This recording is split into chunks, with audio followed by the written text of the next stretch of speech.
My name's Stephen Losey. I'm 44 years old, and I come from a kind of a different background than most people.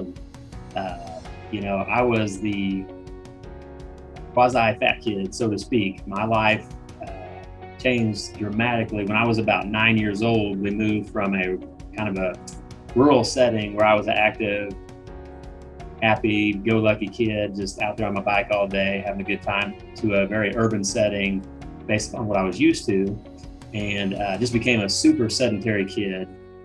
Just started doing the American dream, sitting there watching cartoons, eating processed food, and just doing that, So that was a real turning point in my life, and it really set me up for failure as far as any athletics. I attempted athletics probably starting in junior high. I got on the shot and disc team because that's what fat kids do.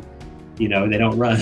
And so they're like, hey, you can throw things. That'll work for you. So luckily, I did pick up shot and disc through junior high and high school. And then long about my sophomore year in high school, I thought, hey, I should be doing something. So I'm going to try to do this football thing, American football.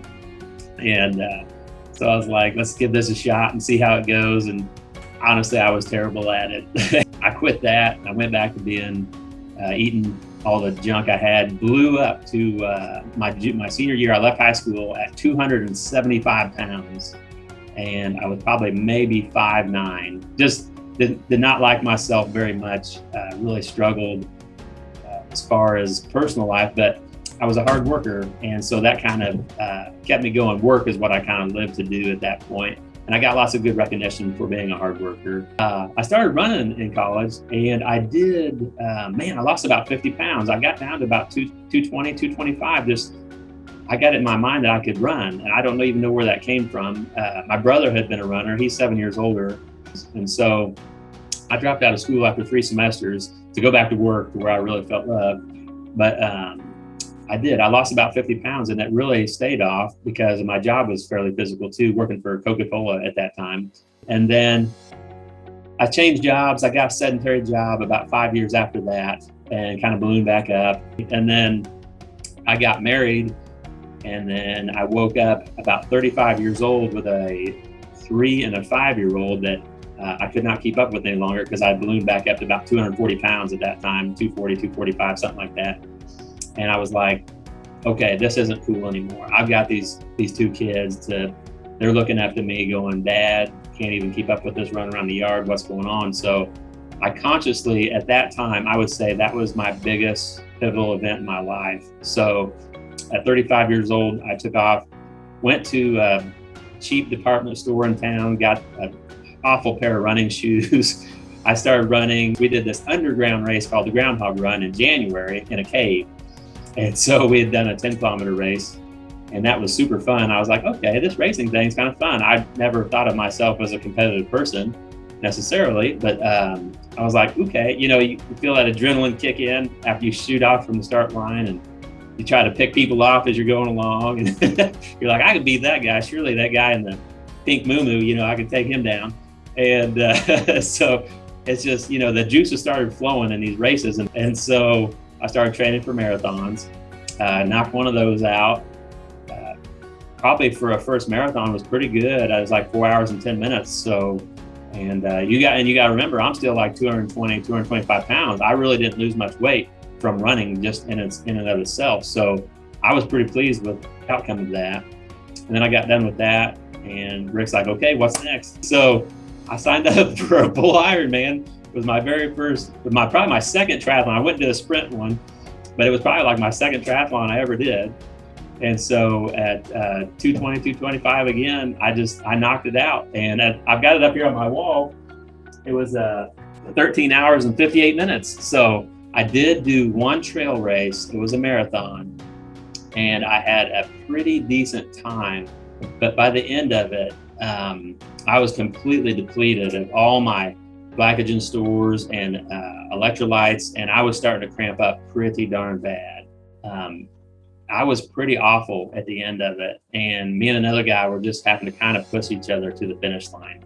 And so, yeah, definitely. The recovery was awful. The end result, by the end of the race, I was just down to a pulp and completely depleted. After the Ironman, I kind of looked around and went, I'm still a really unfit person. I should probably start to figure out something about this nutrition. And that's honestly, so I started looking for a trainer. I found a really great guy named Grant, runs a gym here in town, and he kind of learned me up on the macronutrition, right? So I worked with him for a couple of years and figured out macronutrition.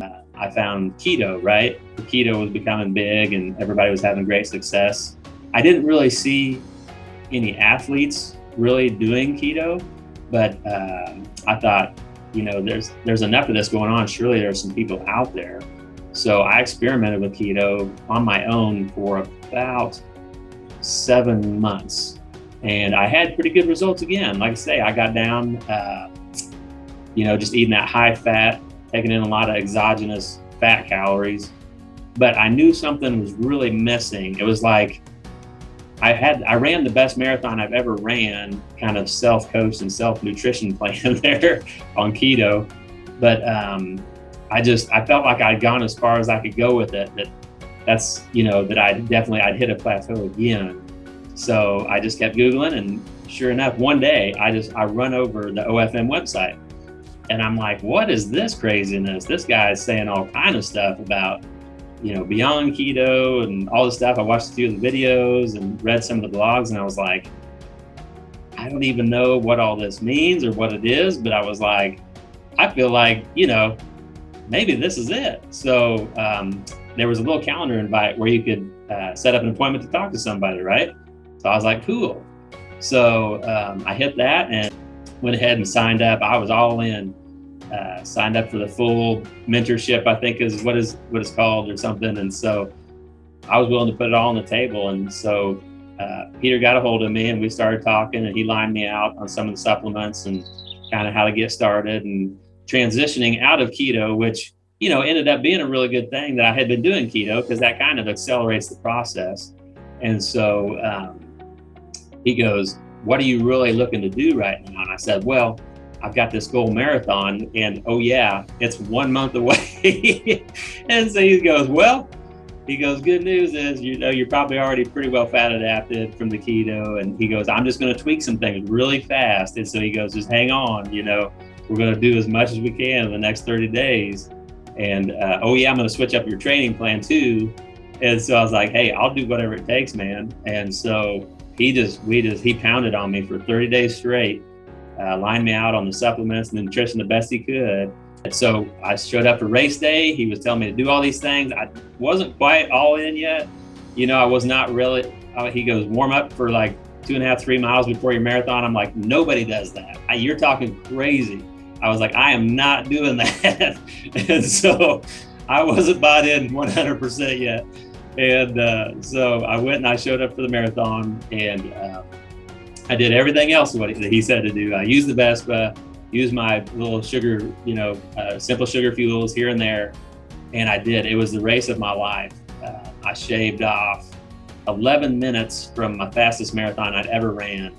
And that had been about 4 years prior in Chicago. Really my first race where I was completely OFM. I understood the nutrition. I was implementing everything on the schedule the way it should be ran. Was my first Boston qualifying attempt. And so we picked a race. It was a local race that happened to be during COVID, so it was like, found something close to home, but it was a qualifier. And I just, to the T, I followed the plan and I got ready for that race. I showed up on race day confident that I had the training under my belt, and we just went out. I did the 3-mile warm up pre-marathon, against everything that I had previously known as a glycogen fueled athlete, as a keto athlete. But I went and I did it. I believe in the process. And so I went out, and then I take off pretty much in the front of the pack of this race. I mean, this is a small race, and we take off running together, and I'm like, all right, I do feel pretty good right now at the start of the race. I'm already warmed up and I'm going, and nothing hurts, and I've kind of already got the kinks worked out. So here we go. And then, I'd already done the fueling strategy pre-race. And then just at the right time increments, as we talked about with Peter, I was putting in the right fuels, I was putting in the right electrolytes, and I was just blowing past everybody. And I was like, this is insane. I've never felt this way before. And so I got to the turnaround of this race is at about mile 20. And I was just like, okay, this is where everything comes off the rails, right? Mile 20 is the wall. And so I headed back just in my mind, assuming I was going to just blow up at some point. And it just never happened. And I kept running faster. And I was like, this is unreal. And a friend of mine had come to run me in about the last, 4 or 5 miles. And she had ran that morning because she was like, well, when I catch up with Steven, he's going to be a hot mess, right?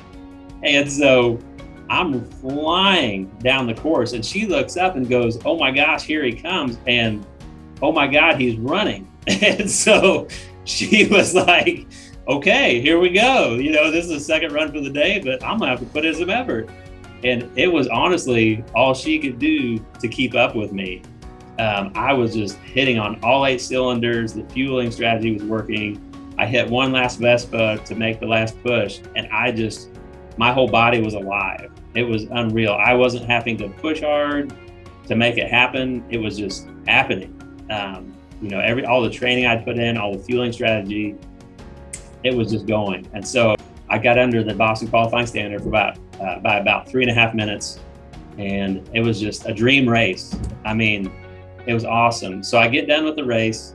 I'm like, okay, this is another crazy thing. But Peter said, if you want to go eat something, if you feel like eating, go have a good time, celebrate, but then we're going to go into the fasting.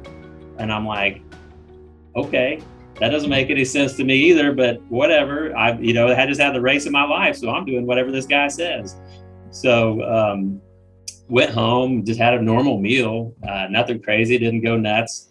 And then I fasted for 3 days after that race, after I got the one meal in. And I honestly, like he said, I wasn't really hungry, but I still in my mind, I'm like, surely, after a marathon and all this craziness and you're blowing out a couple thousand calories, I was like, I probably need to eat something just cause. And so I did. And after that 3-day fast after the race, I just felt like $1,000,000.